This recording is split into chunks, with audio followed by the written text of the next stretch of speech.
Hello students, how are you? Welcome back to our channel Physics Gallery Ashapina.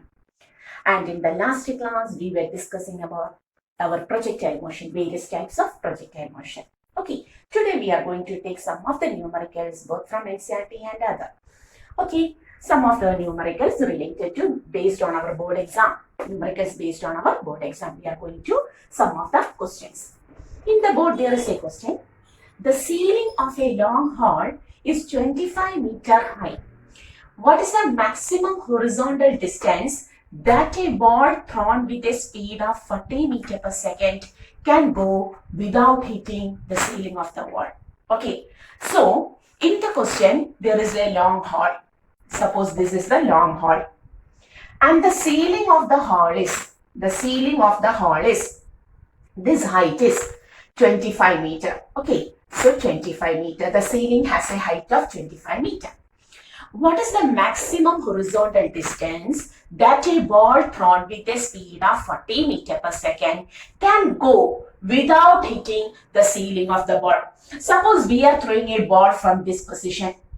We want to throw that ball in such a way that it go without hitting the ceiling of the wall. That is, the ball will move like this. It undergoes a parabolic path and moves like this. Okay, so that it doesn't hit the ceiling.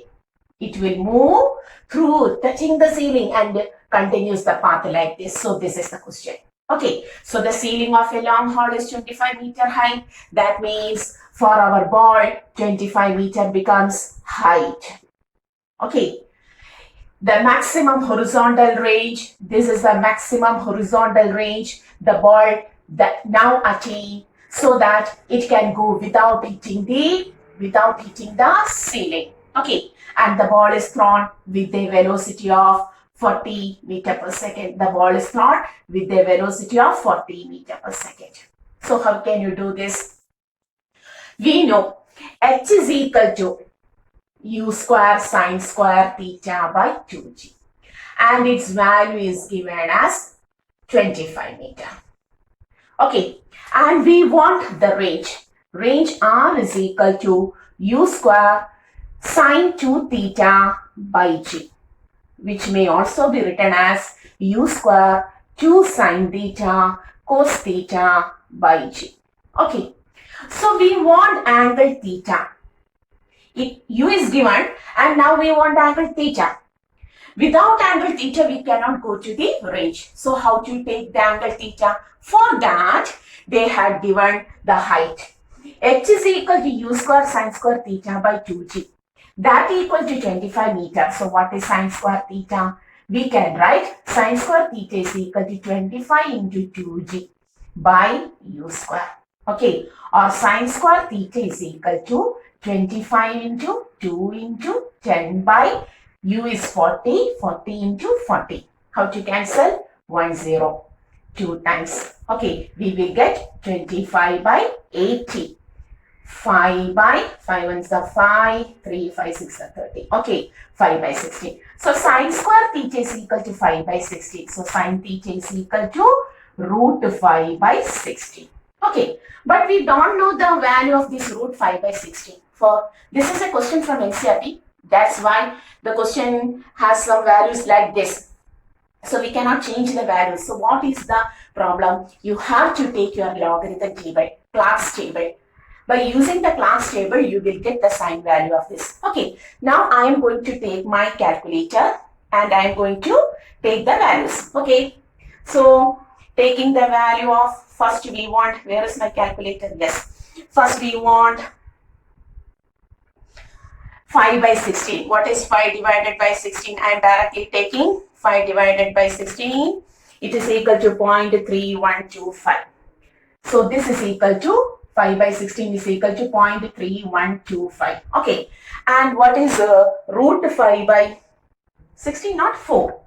Okay. Root 5 by 4. In the next step, may I take root 5 by 4? So root 5 divided by 4 is equal to, yes, it is equal to 0.559. 0.559. So we got sine square theta and both sine theta. Sine square theta is 0.3125 and sine theta is 0.559. Okay, clear? And we got sine theta, but now we want cos theta also. So how to take, if sine square theta is present, we know sine square theta plus cos square theta equal to 1. Therefore, cos square theta is equal to 1 minus sine square theta, or cos theta is equal to root of 1 minus sine square theta. So we have to take 1 minus 0.3125. May I use my calculator? You may use your Clark's table also. By using the calculator, we will get the value as root of 0.687. Taking its root value, we will get 0.829. Okay, so substituting, now we will get the value cos theta and sin theta. Substituting the value here, you will get u square 40 into sin theta is 0.559 into cos theta is. You may use your Clark's table to solve this sign values. Okay, otherwise we cannot by heart such values. Clear? By 10. Once more I am going to take my calculator. On taking the calculator, it is somewhat 149.5 meter. Okay, it is somewhat 149.5 meter. You may use 9.8 for your acceleration due to gravity also. Okay, so here the question is very simple. The question is given in an indirect form. There is a long hall. The ceiling of my hall is 25 meter and I want to throw a ball without hitting, which will move without hitting the ceiling. Okay, so if the speed is 40 meter per second, what will be the range attained by that ball? Clear? So this is the question, and pause the video, take the notes. Our second question is, a cricketer can throw a ball to a maximum horizontal distance of 100 meters. How much high above the ground can the cricketer throw the same ball? The question is also from NCERT. Okay. So, a cricketer can throw a ball to a maximum horizontal distance of. He can throw the ball to the maximum horizontal distance. This is the maximum horizontal distance attained by the ball he can throw. Okay. And that R max is equal to 100 meter. Okay. Okay. Then the question asked is, how much high above the ground can the cricketer throw the same ball? The question is not this height. This is the height of the projectile motion where he got the maximum range. It was not asked. The question is how much high above the ground. That is, if he throw the ball with the same speed vertically up, what is the height his ball can go? This height. This is the question asked. Okay. This is the maximum height attained by this ball he can throw. Not this height. This is the height of the projectile motion. Okay. So, how to say for maximum range? The equation for range is u square sine 2 theta by g. We know. For R max, what about theta? This value will be, we can write, we have studied, theta will be 45 degrees. So, R max is equal to u square by g. Now, we got the R max is 100. That is, u square by g becomes 100. Now, the question is, what is the maximum height he can throw the ball? Okay, that means the equation for height is, we can write here. The equation for height is u square sine square theta by 2g. To attain the maximum height, sine square theta becomes 1. Theta becomes 90. So, h is equal to, h max is equal to u square by 2g. What is u square by g? It is 100. 100 by 2, which is equal to 50 meters. So, a man who can throw the maximum distance of 100 meter, horizontal distance of 100 meter, can throw only up to a maximum height of 50 meter from the ground. Okay. Write it. So we are going to the third question. An aircraft is flying at a height of 3,400 meters above the ground. An aircraft, a plane, is flying at a height of 3,400. Suppose at this position of the aircraft, this is my aircraft, okay. At this position, it is at a height of 3,400 meters from the ground. If the angle subtended at a ground observation point by the aircraft position 10 seconds apart is 30 degrees. That is, from this point, after 10 seconds, what happens to the flight? It is moving. So within 1 second it reaches here. After 2 seconds it reaches here. 5 seconds here. And after 10 seconds, the aircraft is at this position. After 10 seconds, aircraft is at this position. And now, from this ground observation point, it makes an angle 30 degree. Okay, clear? Whether the question is clear? NCERT question. All of these are NCERT question. If the angle subtended at a ground observation point, that is, suppose this is our ground observation point O. With respect to O, the aircraft was at a height of 3,400 meters above. The point was initially A. After 10 seconds, what happens? It reaches at B. Now, this observation point subtends an angle 30 degree. Okay, if so, what is the speed of the aircraft? That is the question. What is the speed of the aircraft? Okay, that is, a right angled triangle is obtained now. Our ground observation point, at the starting time, that is at 0 seconds, it was directly above this observation point. The aircraft was directly above the observation point, which is about 3,400 meters high. And after 10 seconds, the aircraft reaches here. Now it subtends an angle 30 degree with the observation point. Okay, we want the speed of the aircraft. What is the speed of the aircraft? How to take? We got a right angle triangle. This distance covered by the flight is AB. Okay, so the distance covered by the flight is AB and the height is 3,400 meters. Opposite side there is AB and the adjacent side is given. We can take tan 30. Tan 30 is equal to opposite side AB by height, which is equal to 3,400 meters. Or AB is equal to, now we can write 3,400 into tan 30. What is tan 30? We know it is equal to, yes, tell me, 1 by root 3. Okay, so this is AB distance. This much meters is AB distance. And we want not the distance but the speed. If the distance is certain, this is the distance traveled by the aircraft within 10 seconds, then we will directly go to the speed. The speed of the aircraft, we will write.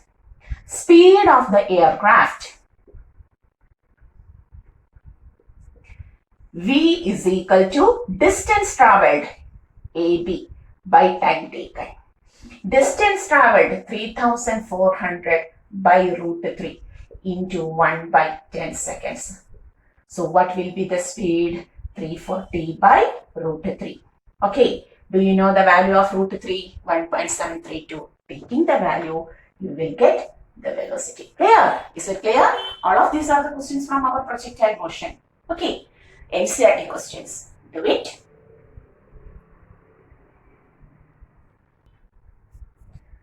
Okay, so hoping you have done the problems. So we were discussing certain questions from our projectile motion. Okay, and now we are going to the next topic called as the circular motion. We are going to the second example of motion in a plane surface called as the circular motion. Okay, circular motion.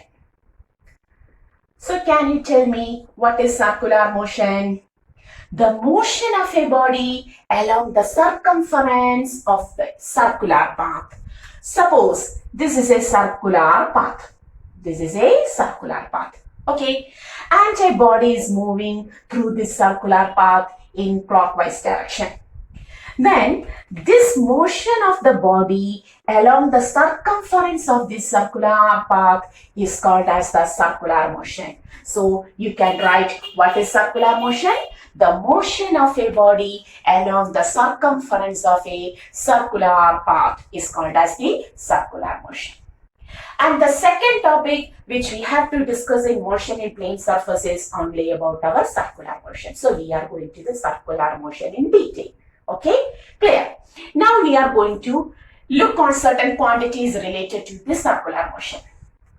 Suppose initially the body was at a position OA. The body was at a position OA. This is OA position. After some time, the body moves from OA and reaches at OB. This is OB. Can you see? This is OB position. Okay, and this is OA position. Okay. Okay, the body is moving from here to here. The body is moving like this. Okay, when the body moves along the surface, it has a displacement. Both this displacement over the circular path and also the displacement covered by the radius vector. Listen, when a body moves in circular path, it attains both displacement, linear displacement and circular displacement. What is linear displacement here? Linear displacement attained by the body is the line AB. Is the line AB. And what is the circular displacement? Whether on looking at this line AB, are you sure the body is moving through a circular path? Line AB is like this. This is line AB. On seeing this line AB, whether we are sure the body is in circular motion? Not at all. So in order to know its circular motion, we have to consider the motion from OA to OB like this. Okay, my pen is moving from OA to OB, covering some angle, and that angle covered during the motion, circular motion, is called as the angular displacement. Okay, the second displacement is angular displacement. So what is angular displacement? That is the first term we have to study with respect to the circular motion. Okay, so what is angular displacement? This is angular displacement. Okay, the angle swept by the radius vector or the position vector during a circular motion. Sorry, initially it was at a position vector OA. After some time it reaches here, it reaches here, it reaches here. Now it is at OB. So the angle swept by the position vector, which is the radius vector now. Okay, this is the radius also. So we can say this is the radius vector also. The angle swept by. So what is angular displacement? The angle swept by the position vector. Okay, position vector or the radius vector in a circular motion. In a circular motion is called as angular displacement theta. Clear? Okay, it covers small angles and completes its 360 degree and comes back to the original position. Again, it covers 1 degree, 360 times and comes back to the original position. Such a motion is called as the circular motion.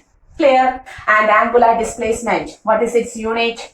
Unit is radians. Okay, and what is dimension? Do you remember in our units and measurement, we have studied angular displacement angle as supplementary unit. Okay, having unit radian and no dimension. It has no dimension. Clear? And how to take the relation of this angular displacement with the linear displacement AB? Suppose during this motion, it covers a very small angle. It covers a very small angle d theta. Very small values are always taken in differential form d theta. during which it covers an angle, it covers a distance ds, and this is the radius. Okay, and if so, whether you have studied the relation angle is equal to arc length by radius in our small classes. So if angle is equal to arc length by radius, we can write d theta, the very small angle, is equal to arc length, very small distance ds by r. Okay, on cross multiplying, we will get ds is equal to r into d theta. On integrating, we will get what is integral ds? Already we have studied it as integral ds is s itself, integral d theta is theta itself. So we will get s is equal to r theta. So what is the relation connecting? This is the relation connecting linear displacement and angular displacement. Okay, relation connecting linear displacement s and angular displacement theta. Clear? Okay. So the first term which we have to study with respect to our circular motion is angular displacement. When a body moves along the circumference of a circle, continuously it covers certain angle. Okay, small angles are added together, 360 degrees are changed. The body comes back to the original position. It completes one circular motion and so on. Okay, so how can you define this angular displacement? Angular displacement theta is the angle swept by the position vector or radius vector in a circular motion. Its unit is radians and dimension is no dimension. How to convert radians into degree?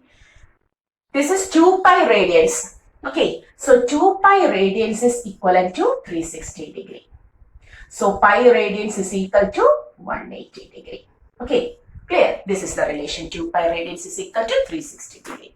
Pi is equal to 180. Pi by 2 is equal to 90 and so on. And the relation connecting, in order to find a relation between s and theta, we have taken, suppose this is a 1 degree. In order to see it is enlarged.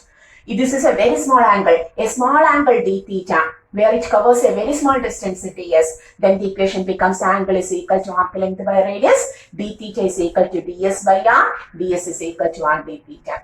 On integrating, s is equal to r theta. Linear displacement is equal to r times angular displacement. Clear? So now we know what is angular displacement. Hoping you understood what is angular displacement. Clear? Now,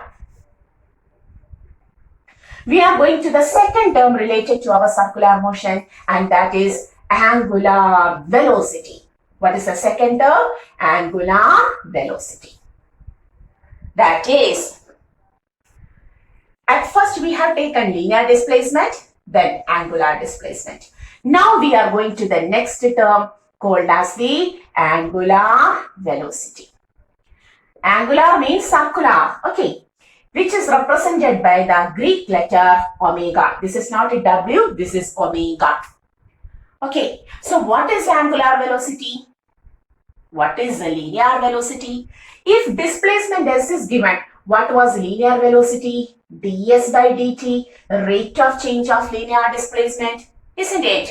That is, as the time passes, the motion undergoes, the body undergoes different displacement.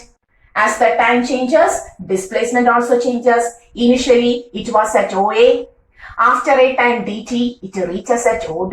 After another time dt, it reaches at OC. Then OD, OE, OF, and so on. Continuously, the displacement is changing. When there is a change in displacement, its rate is called as velocity. If there is a change in the linear displacement, we will get linear velocity.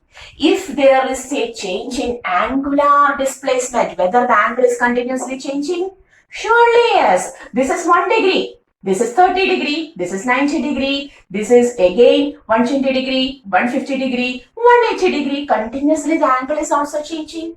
Okay, then how can we define angular velocity? Like this, it is the angular velocity is the rate of change in angular displacement. Rate of change in angular displacement of the body in circular motion. Body in circular motion. Clear? That is, we can write omega is equal to d theta by dt. Omega is equal to d theta by dt. So what is its unit? Unit is equal to, this is radian, this is second. Radians per second. And what is the dimension now? Now there is dimension. Even though angle has no dimension, time has dimension 1 by t. We will write m0, L0, t raised to minus 1. Clear? Okay. And is there any relation connecting linear velocity and angular velocity? We will look. We know linear velocity is equal to ds by dt. d by dt of s is equal to, here we have derived the relation, s is equal to r theta. So d by dt of r theta, clear? ds by dt, s large. ds by dt, d by dt of r theta. Radius, the magnitude of radius, this is 5 centimeter, 5 centimeter, 5 centimeter, 5 centimeter, 5 centimeter. Radius is constant. Then we have to differentiate only angle. What is d theta by dt? D theta by dt is equal to omega. We can write v is equal to r omega. So what is the second relation? Relation connecting what we have derived now? Relation connecting the linear velocity and angular velocity.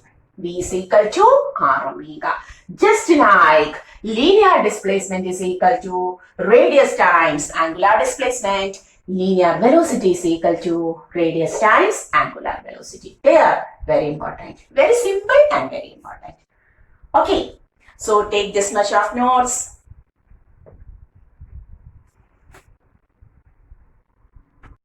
Okay. So this is angular velocity. Now we have taken angular displacement, angular velocity. Then the relation connecting angular displacement and linear displacement, and angular velocity and linear velocity. Okay.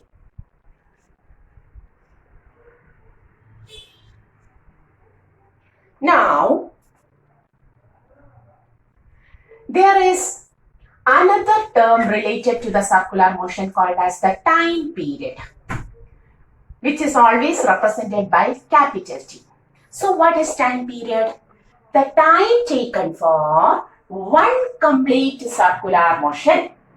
The time taken for one complete circular motion is called as the time period T. The time taken for a body to start from one point in the circular path and come back to the same point is called as the time period. Okay, clear? And in order to find the equation for time period, may I take the equation speed is equal to distance by time. Every one of you know the equation. Speed v is equal to, if I take time period, capital T, then what is the distance traveled during one time period? Surely the circumference, and circumference is 2 pi r. Okay, therefore time period becomes 2 pi r by v. This is one of the equation for time period. The same equation may also be taken as, since we know v is equal to r omega. What is the relation connecting linear velocity and angular velocity? V is equal to r omega. Cancelling, we will get time period t is also equal to 2 pi by omega. Both of the equations are used to take the time period. This is the equation with respect to linear velocity and this is the equation with respect to angular velocity. Clear? So time period is equal to 2 pi r by v or 2 pi by omega. Clear? And what is its unit? Everyone know the unit is seconds and the dimension is t. Okay. Clear? If this is time period, we are going to the fourth term related to the circular motion called as the frequency. Frequency sometimes represented by the letter F, sometimes represented by the Greek letter nu, sometimes represented by our small n. All of these are the letters commonly used for frequency. Okay, and what is frequency? How can we define frequency? What was time period? How you define time period, the third quantity related to the circular motion? The time taken for one complete circular motion was time period. And what is frequency? The number of circular motions made by the body in unit time. That is 1 second. In a SI unit, 1 second. What is frequency? It is the number of circular motions made. It is the number of circular motions made in unit time. That is per unit time. Okay. So frequency is equal to number by time. Suppose we have taken the time as time period. How many numbers will be there if the time is time period? Time period, one rotation, one circular motion. So what is the equation for frequency and time period? Frequency and time period are related as F is equal to 1 by T. Clear? And T is equal to 2 pi by omega. So F is also taken as the reciprocal omega by 2 pi. Clear? F is equal to omega by 2 pi. What is the unit? Unit second inverse. Okay, 1 by T, which is also taken as hertz. H is at hertz. Okay, and dimension is T raised to minus 1. Clear? So what is frequency? The number of rotations made per unit time is called as the frequency. Frequency and time period are related as F is equal to 1 by T. Or F is also equal to omega by 2 pi. Its unit is second inverse or hertz. Okay, and dimension is T raised to minus 1. Clear? So now we know the angular displacement theta, the angular velocity omega, the time period T, and the frequency F. Okay, angular displacement is the angle stretched by the position vector or radius vector during a circular motion. The rate of change of angular displacement is called as angular velocity. Okay, and time period and frequency. All of the things are known to us. Now we are going to classify our circular motion. Today we are going to classify the circular motion into two. The first one as uniform circular motion, and the second one is non-uniform circular motion. How many types of circular motion are there? There are two types of circular motion, uniform. This type of classification. In this type of classification, we are taking circular motion into two, uniform and non-uniform. So what is uniform circular motion? A circular motion where, listen, suppose I am giving an example. We are taking two examples of circular motion. This is a circular motion and this is also another circular motion. Two bodies are moving in two different circular paths like this. Okay.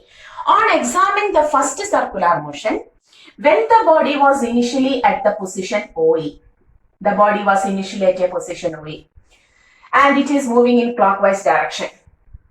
Okay. When we look on its velocity vector, this was the velocity vector whose magnitude was 2 meters per second. Okay. Whose magnitude was 2 meters per second. After some time, it reaches at OB. It reaches at OB. Now the direction of velocity vector is this. V downward, but the magnitude is 2 meters per second itself. After some time, it reaches at OC. Clockwise direction, that means tangent in this direction. Velocity vector whose magnitude is 2 meters per second. After some time, it reaches at OD.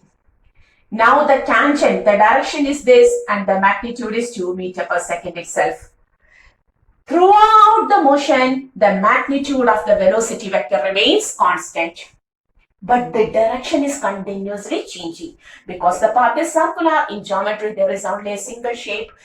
geometrical shape where each and every point the direction changes. Okay. And in the second type of circular motion, listen, initially it was at OA. The direction of velocity vector is, the magnitude is 2 meter per second. After some time, it reaches at OB, the direction becomes a tangent now and the magnitude becomes 4 meter per second. After some time, it reaches at OC. This is the direction of the velocity vector and the magnitude becomes 6 meter per second. After some time, it reaches at OD. This is the direction of the velocity vector and the magnitude becomes 8 meter per second. Can you say what is the difference between the two circular motions? In this type of circular motion, the magnitude of the velocity vector remains constant throughout the motion, whereas the direction of velocity vector continuously changes. The direction of velocity vector continuously changes. Clear? But here, what is the speciality? The direction is continuously changing. The path is circular. Each and every point the direction will be changing, continuously changing if you take the tangent. Okay, so the direction is continuously changing like here. At the same time, the magnitude of the velocity vector also continuously changes. Okay, clear? So now we understood two different types of circular motion.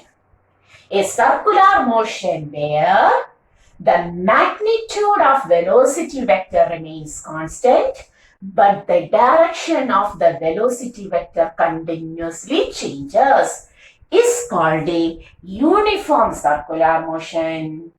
And a circular motion where both the magnitude and the direction of the velocity vector continuously changes is called as a non-uniform circular motion. Okay, clear? Now you distinguish between this uniform and non-uniform circular motion. Suppose a fan is revolving in a constant speed. It is uniform. On switching on or switching off the fan, what happens? Its speed increases or decreases. The magnitude of the speed also changes. Then it becomes non-uniform circular motion. Clear? So we have to classify the circular motion into two, such as uniform circular motion, where the magnitude of the velocity vector remains constant, whereas the direction continuously changes.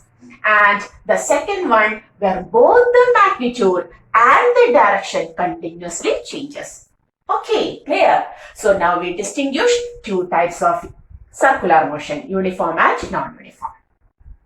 And here we see that if the body is in circular path, the direction of velocity vector changes.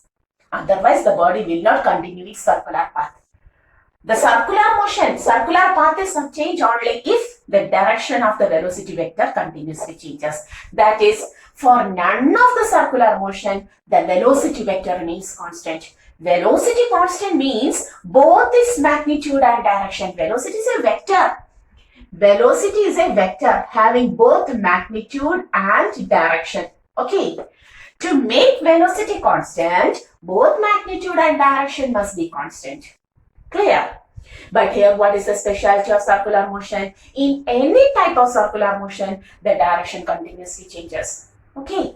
That means there is no circular motion having constant velocity. We can say uniform circular motion is the motion with the constant speed, not velocity. Why? Because its direction is continuously changing. Is it clear now? Okay. Now, in the next step, we analyzed our uniform motion. 2 meter per second, 2 meter per second, 2 meter per second, 2 meter per second throughout the motion. The speed or the magnitude of the velocity vector is 2 meter per second. Okay. But it doesn't mean that the velocity is constant.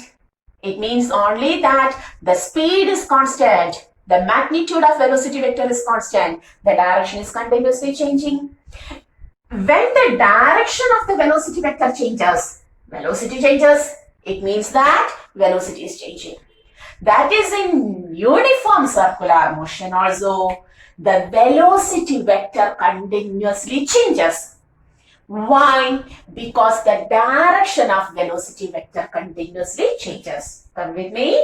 What we are saying? In uniform circular motion, since the direction of velocity vector continuously changes, right, down, left, up and so on. Okay, so in uniform circular motion, since the direction of velocity vector continuously changes, the velocity changes continuously and it results in an acceleration. And such an acceleration which is due to the change in the direction of velocity vector is called as centripetal acceleration. Okay, that means here there is an acceleration called as the centripetal acceleration. So what is centripetal acceleration? Centripetal acceleration is the acceleration of a body which is due to the change in the direction of velocity vector. Direction of velocity vector.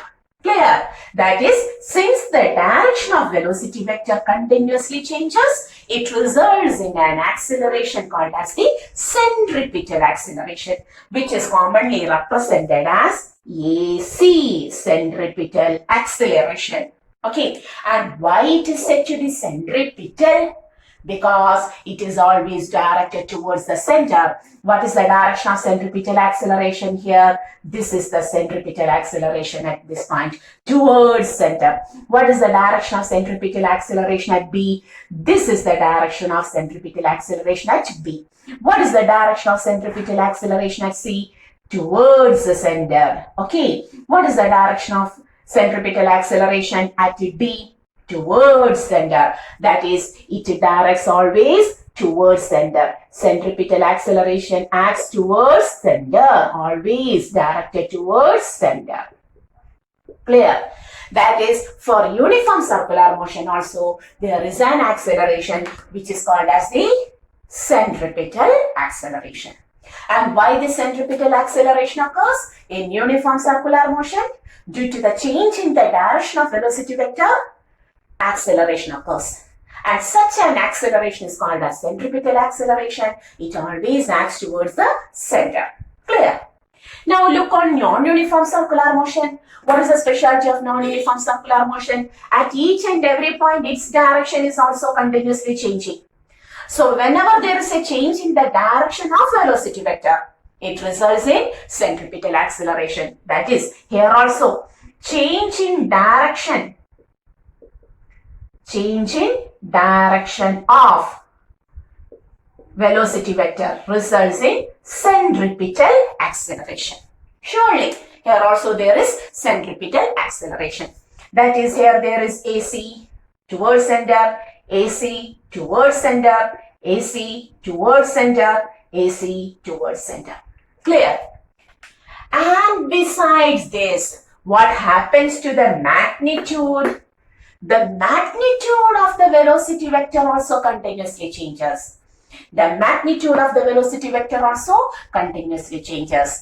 And the change in the magnitude of velocity vector, change in the magnitude of velocity vector results in a new acceleration called as the tangential acceleration. That is called as the tangential acceleration. Can you see? I will write upward. Tangential, T-A-N-G-E-N-T-I-A-L, tangential acceleration. Clear? Okay, for non-uniform motion, both the direction and the magnitude of the velocity vector continuously changes. The change in the direction of velocity vector, as earlier, results in centripetal acceleration, which always acts towards the center. Whereas the change in the magnitude of the velocity vector results in a new acceleration. The change in magnitude results in a new acceleration, which is called as the tangential acceleration. Why centripetal acceleration was called so? Because it is always acting towards the center. Then why tangential acceleration is saying so, was called so? Tell me, because it acts tangential. That is, what is the direction of the tangential acceleration at this point? This is the direction of tangential acceleration. This is the direction of tangential acceleration. This is the direction of, just like the direction of the velocity vector, this is the direction of tangential acceleration. Clear? So for a non-uniform circular motion, suppose the body is at OB. Okay. For non-uniform circular motion, at each and every point, there are two types of acceleration. At this point, centripetal acceleration acts towards the center. And at the same point, tangential acceleration acts tangentially. Clear? So what is the resultant acceleration now? How to take the resultant acceleration? Take the parallelogram law. Okay. And the diagonal starting from the same point will give the resultant acceleration. And how to take the magnitude of this resultant acceleration? After this, you will write the magnitude of resultant acceleration is equal to root of AC square plus AT square plus, just like root of A square plus B square plus 2AB cos theta. Root of AC square plus AT square plus 2 into AC into AT into, what is the angle between them? 90. Cos 90. What is cos 90?